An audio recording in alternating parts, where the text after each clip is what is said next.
Item ಯಾವುದೇ ಇರಲಿ try ಮಾಡಿ ಆಚಿ ಚಿಕನ್ ಮಸಾಲಾ. ರಾಜ್ಯದ ಜನತೆಗೆ ಸದ್ದೇ ಇಲ್ಲದೆ ಮತ್ತೊಂದು ಶಾಕಿಂಗ್ ಸುದ್ದಿ. ಇದು ಗ್ಯಾರಂಟಿ ಯೋಜನೆಗೆ ಸಂಬಂಧಪಟ್ಟಂತ ಸ್ಫೋಟಕ ಸುದ್ದಿ. ಗ್ಯಾರಂಟಿ ಯೋಜನೆ ಪರಿಷ್ಕರಣೆ ಬೆನ್ನಲ್ಲೇ ಹೊರಬಿತ್ತು ಒಂದು ಮಾಹಿತಿ. ಸದ್ದಿಲ್ಲದೆ ಗೃಹ ಜ್ಯೋತಿ ಯೋಜನೆಗೆ ಬೀಳುತ್ತಾ ಹಾಗಾದ್ರೆ ಬ್ರೇಕ್.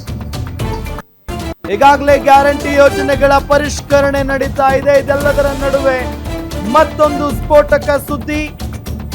ಗ್ಯಾರಂಟಿ ಯೋಜನೆ ಪರಿಷ್ಕರಣೆ ಬೆನ್ನಲ್ಲೇ ಮತ್ತೊಂದು ಮಾಹಿತಿ ಹೊರ ಬರ್ತಾ ಇದೆ. ಸದ್ದಿಲ್ಲದೆ ಗೃಹ ಜ್ಯೋತಿ ಯೋಜನೆಗೆ ಬ್ರೇಕ್ ಬೀಳುತ್ತಾ? ಇಂಧನ ಇಲಾಖೆಯ ನಿರ್ಧಾರದಿಂದ ಕೋಟ್ಯಾಂತರ ಗ್ರಾಹಕರಿಗೆ ಶಾಕ್. ಗೃಹ ಜ್ಯೋತಿ ಯೋಜನೆಗೆ ಬ್ರೇಕ್ ಹಾಕುವ ನಿಟ್ಟಿನಲ್ಲಿ ಚರ್ಚೆ ನಡೀತಾ ಇದೆ. ಇಂಧನ ಇಲಾಖೆಯಿಂದ ಮುಖ್ಯ ಕಾರ್ಯದರ್ಶಿಗೆ ಪತ್ರ ರವಾನೆ ಮಾಡಲಾಗಿದೆ. ರಾಜ್ಯದ 5 ಎಸ್ಕಾಂಗಳ ಕೈ ತಪ್ಪುತ್ತಾ ವಿದ್ಯುತ್ ಪೂರೈಕೆ ಜವಾಬ್ದಾರಿ ಹಾಗಾದ್ರೆ ರಾಜ್ಯದೊಳಗೆ ಸದ್ದಿಲ್ಲದೆ ಎಂಟ್ರಿ ಕೊಡುತ್ತಾ ಹಾಗಾದ್ರೆ ಖಾಸಗಿ ವಿದ್ಯುತ್ ಕಂಪನಿ. ಈಗಾಗಲೇ ಸಾರ್ವಜನಿಕ ಆಕ್ಷೇಪಣೆಗೆ ಅವಕಾಶ ನೀಡಿದೆ ಇಲಾಖೆ.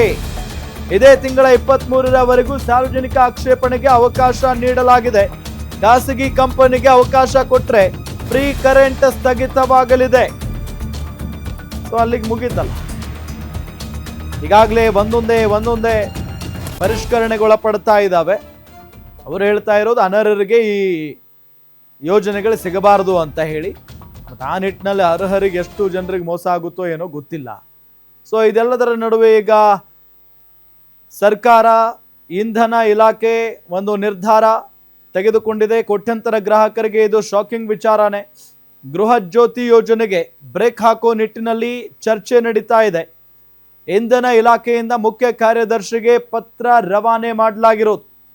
ರಾಜ್ಯದ 5 ಎಸ್ಕಾಂಗಳ ಕೈ ತಪ್ಪುತ್ತಾ ಹಾಗಾದ್ರೆ ವಿದ್ಯುತ್ ಪೂರೈಕೆ ಜವಾಬ್ದಾರಿ.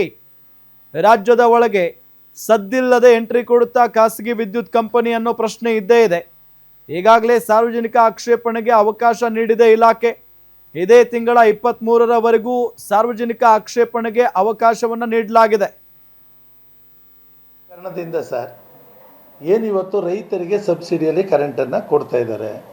ಗೃಹ ಜ್ಯೋತಿ ಯೋಜನೆಯನ್ನು ಮಾಡಿದ್ದಾರೆ. ಹಿಂದೆ ಭಾಗ್ಯ ಜ್ಯೋತಿ ಸ್ಕೀಮ್ ಇತ್ತು. ಅಂದರೆ ಏನು BPL ಕಾರ್ಡ್ ಅವರಿಗೆ ಇಷ್ಟು ಯೂನಿಟ್ಟು ಅಂತ ಹಿಂದಿಂದು ಇತ್ತು. ಇವತ್ತು ಗೃಹ ಜ್ಯೋತಿ ಅಂತ ಎಲ್ಲರಿಗೂ ಕೊಟ್ಟಿದ್ದಾರೆ. ಈಗ ಸರ್ಕಾರದ ಒಳಪಟ್ಟಂಥ ಈ ಕಂಪನಿಗಳಿಗೆ ಸರ್ಕಾರ 4 ತಿಂಗಳು 5 ತಿಂಗಳು ಹಣವನ್ನು ಪಾವತಿ ಮಾಡಿದ್ರು ಇವರು ಡಿಸ್ಕನೆಕ್ಷನ್ ಮಾಡಲ್ಲ. ಪ್ರೈವೇಟ್ ಅವನಿಗೆ 1 ತಿಂಗಳಲ್ಲಿ ಕರೆಂಟ್ ಕೊಟ್ಟಿಲ್ಲ ಅಂದರೆ ಅವನು ಡಿಸ್ಕನೆಕ್ಟ್ ಮಾಡ್ತಾನೆ. ಸರ್ಕಾರ ಒಬ್ಬ ವ್ಯಕ್ತಿಗೆ ಪಾವತಿಗೆ ಹೋಗಲ್ಲ. ಆಗ ಏನು ಮಾಡ್ತಾನೆ, ಅವನಿಗೆ ವಿದ್ಯುತ್ ಇವತ್ತು ಮೂಲಭೂತ ಸೌಕರ್ಯಗಳಲ್ಲಿ ಪ್ರಮುಖವಾದದ್ದು. ಆಗ ಆಟೋಮೆಟಿಕ್ಕಾಗಿ ಗ್ರಾಹಕ ಅವನ ಪಾಕೆಟಿಂದ ಅಮೌಂಟನ್ನು ಪೇಮೆಂಟ್ ಮಾಡ್ತಾನೆ. ಇದು ಒಂದು. ರೈತರಿಗೆ ಸಬ್ಸಿಡಿಯಲ್ಲಿ ವಿದ್ಯುತ್ ಸಂಪರ್ಕ ಇರಲ್ಲ. 5 HP ಪವರು ಸಪ್ಲೈ ತಗೊಂಡಿರ್ತಾನೆ. ರೈತ 10 HP ಮೋಟ್ರ್ ಹಾಕಿರ್ತಾನೆ. ನೀರು ಬರದೇ ಇದ್ದಾಗ 10 HP ಹಾಕ್ತಾನೆ.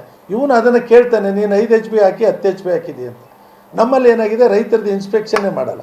ಅವನು ಒಂದು ಸತಿ ಅಪ್ಲಿಕೇಶನ್ 5 HPನ 700 HP ಇದ್ದರೆ ಖಾಸಗೀಕರಣದಿಂದ ಸರ್ ಏನಿವತ್ತು ರೈತರಿಗೆ ಸಬ್ಸಿಡಿಯಲ್ಲಿ ಕರೆಂಟನ್ನು ಕೊಡ್ತಾ ಇದ್ದಾರೆ. ಗೃಹ ಜ್ಯೋತಿ ಯೋಜನೆಯನ್ನು ಮಾಡಿದ್ದಾರೆ.